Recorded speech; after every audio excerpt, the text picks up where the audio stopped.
Roxy, another great performance from you on Tough, but didn't quite get to where you wanted to be. So, putting yourself through it all again and coming up just short, what's the emotion and the feeling like after that? I was pretty bummed out, as I said on the show, but more than bummed out. But this time, nobody caught me crying on camera. I locked the bathroom door. That's a veteran move there, huh? Yes, indeed, veteran move for sure. Yeah, I was deeply disappointed. However, I'm really excited now I get the chance to fight Barb. I was going to say, it's kind of in a strange way. I mean, that's the fight I think fans all wanted to see. I think it's the fight that you wanted to have. So is it kind of, I guess, a bittersweet thing that you got what you wanted, it's just not for the title? Exactly. It's kind of strange, Exactly. Like, I figured I would be fighting her at the end in the finale, and I'm fighting her in the finale. So, I'm just trying to stay focused on that. Like, I want to fight for the title for the money and the recognition, but I want to fight Barb for myself, for my heart, and for the rematch, and to show that I've improved and all that stuff. You got a lot of high praise on the show from Dana, from coaches, from everybody else. I mean, did you watch the show at all and soaking that in and say, well, I didn't get there, but listen to all these nice things people are saying about me? I admit that was exciting. I was like, oh, praise. I was really excited because, I've caught a lot of flack for my striking skills in the past, and it's still not beautiful, and I was rewatching my fight thinking, all right, that wasn't so beautiful, but it's the way I am. Everyone has their own style. I just have to embrace mine and know that I can still win with the wonky style that I have. You're a veteran that's battled through a lot of ups and downs, but I wonder, when the show was over and you had to go back to the gym, were you excited to get back in the gym and keep improving, keep learning, or was there kind of a sadness like, I came up short again, maybe this isn't for me, or any of that type of frustration? When I went back to the gym, my coach just kept reminding me, like, you're in the UFC now, don't worry, you're going to get another shot, and of course I want to keep improving, and it was a challenge for me to remember, like, Coach, this happened against the cage, what do I do from there? Coach, this happened, what do I do? And it was hard not having his voice, honestly. Like, it's kind of like a video game character where he inputs the controls and I just do the combinations, so to not have him there in my ear was definitely played a part. I think the fight might have gone differently with Sajara if I had him. I know you said you're looking forward to this fight for personal reasons, but are you also looking at it professionally as kind of a #1 contender fight? Do you feel like you and Barb definitely, I think, still have the biggest names. So if either of you are victorious, I think it might make sense to you to fight for the title. Is that the way you're kind of looking at things as well? I always try not to look past my opponent. However, yes, I would like the title shot after this. But first things first, I really want this fight. I think my mind's in the right place. I'm trying not to think of the big picture because that just makes me nervous. This leads to this. So just fight my fight and do what I can do against Barb and show that I've improved. This is a natural weight class for you, and when you were on the first Ultimate Fighter season, a lot of talk was about the fact that wasn't natural weight class for you, but that was the opportunity that was put in front of you at the time. Having gone through both seasons now, was it that much better?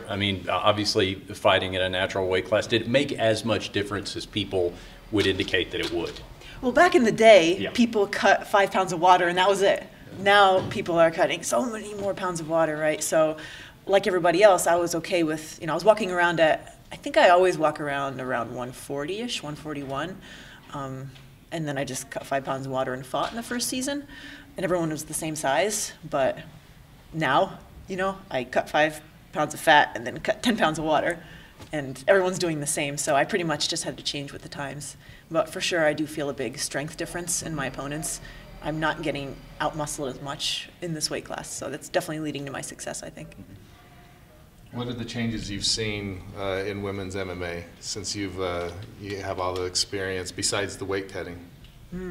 Yeah, I think in addition to the weight classes becoming more clear, that's one big thing. Like, I used to have a title as a middleweight. I had a title as I think a welterweight, whatever that means, like years ago. Other changes would be like just the level of their technique, of everyone's technique has gone up, There are more females, so it's more competitive now than it used to be. Everyone has to be more well-rounded. You can't, like, I used to go out and do, like, horrible striking and win because I could submit people, but not anymore. On the first season of The Ultimate Fighter you were on, Ronda Rousey was already on top. She was obviously a big star, and this was to determine who was going to be joining her division, essentially. Mm-hmm. But this division's different because there are no predetermined superstars necessarily coming into it. So does that give it a little more of an exciting feel that, you know, it's kind of anybody's crown to claim as far as emerging as one of the top stars? Yes, at the moment it's very exciting and it feels very open, but then I know like people are going to drop, people are going to come up. You know, I'm hearing Shevchenko wants to drop. Joanna was thinking about coming up. A lot of killers want to join the division, so it's exciting all around. Bring them on. How long have you been thinking about trying to get this fight? I've been thinking about getting a rematch for 6 years, ever since I lost the first time. I mean, now that it's getting closer, does it feel like it's starting to feel more real? Like, okay, now I really have this opportunity in front of me that I wanted for so long. Yes, indeed. Yes, indeed. You know, I'm just so grateful for the opportunity to get this rematch. You know, so many fighters don't get them, and man, I've been counting down my opponents who have wanted to fight retiring. Akono retired, Rosie Sexton retired, like all these people I'm like listing off like I want to fight, they're retiring. So, a side note, I always get kind of excited when there's a fighter on the UFC card who started fighting before me. I'm like, hey, I'm not old. So yeah, I'm super excited, and I just saw her walking down the hallway, and I was like, there she is. With the rematch, I guess 6 years in the making, and the evolution that you've seen as a fighter for your own skill set, like, why was it that this particular one meant so much to you? For one, this fight means a lot to me because she finished me with the rear naked choke, which is my favorite choke. So she beat me with my favorite choke, and like my coaches of the time were telling me, oh, you can handle her, she's no problem, it's no problem, and then it was a big problem. I look at her fights now and I think, man, I've improved in this area, I can beat this, and so I know that, you know, I've improved. So are you more emotionally invested in this fight than you would have been in the title shot? Probably I am more emotionally involved in different ways.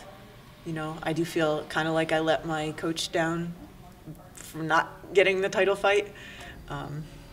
But, you know, this is actually the fight I wanted all along. So we fought on the same day on The Ultimate Fighter. I fought first, and then Barb fought Nico. So I like lost, and they had made me sit off the camera, so I was like sitting there like trying to watch and focus on, you know, who the fights, and then when Barb lost, I was like, or Nico won, maybe I can fight her now. Okay, be positive, be positive. Trying to think of any positiveness, you know. When did they actually tell you that was going to happen? Oh, they didn't tell me anything for weeks, until weeks passed. But I said to my coach John, like, hey, if they offer me a fight in the finale, can we request Barb? Do you ever thought about the coaches fight on Saturday? I mean, this is kind of unusual the way this has worked out, because obviously they can't be at the finale. They've got their own fight. You know, if you haven't thought about the fight. Yeah, I'm super excited to watch Eddie and Justin. They're both super good. Man, I'm excited for that fight, you know. I can't wait to see it. Prediction.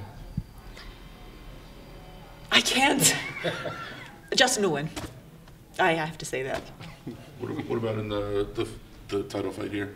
Man, I was thinking about that. Like, I never want to bet against Nico. She came out of somewhere some gym I never heard of, and just has these skills. I'm watching her fight. She's doing everything right. You know, she was fun to roll with. She was like my favorite jiu-jitsu roll. We just flowed, and you know, we never like did super hard sparring together, but everything was flowing, and her kicks were cool, and came out of nowhere. Suddenly there's like, oh, a kick, block it. She was fun to train with. Sarge is so strong. She's, you know, like the Terminator. I hit her so many times in our fight, and she was just like, didn't even blink. It's like the Terminator. So I don't want to count her out either. So hopefully I'll be in good shape to watch after my fight. Fans kind of always expect you to wear something unique at the weigh-ins, and this will be an experience for the first time in a while where you can't. Is there going to be maybe something that you do that would be unique to kind of keep with that? Very good question. I will have you know, I have requested a few things and they got denied, which I thought were reasonable, but whatever. So I did figure out one thing to do. two things to do. You'll just have to wait and see. When you first got into MMA, was there any women fighters that you looked up to and idolized? Good question. I never really had any female fighters to idolize really that came before me. I mean, Debbie Purcell was fighting before me. I met her. She's awesome.